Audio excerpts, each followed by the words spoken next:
দুদিনের মাথায় ফের খোলটা মরিচবাড়ি অঞ্চলে আগুন লাগার ঘটনায় চাঞ্চল্য। এদিন সকালে আরও একবার আগুন লাগে গত পরশুদিন, যেখানে আগুন লেগেছিল তারই পার্শ্ববর্তী এলাকায়।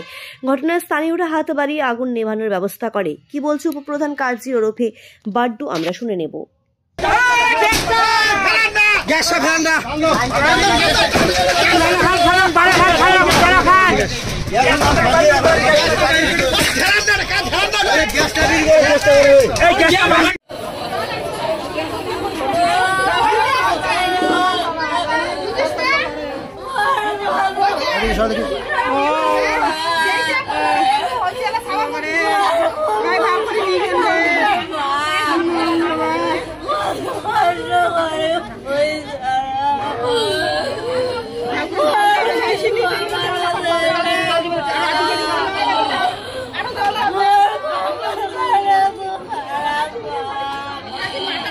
সত্যি ঘটনা, এটা দুর্ভাগ্যজনক ঘটনা।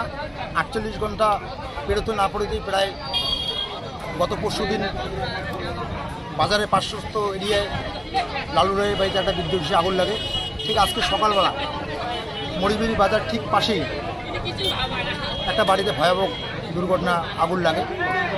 জানি না আজকে কেন যে বারবার মরিবেড়ি বুকে প্রায় 1 বছরের মধ্যেই কয়েকটি দোকান এবং কয়েকটি বাড়ির আগুন লেগে যাচ্ছে।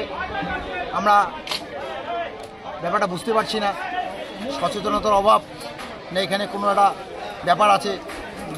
আমরা খুব ব্যাপারটা নিয়ে উদ্বিগ্ন আছি, কারণ বারবার প্রত্যেক দিন আতঙ্কে থাকছি।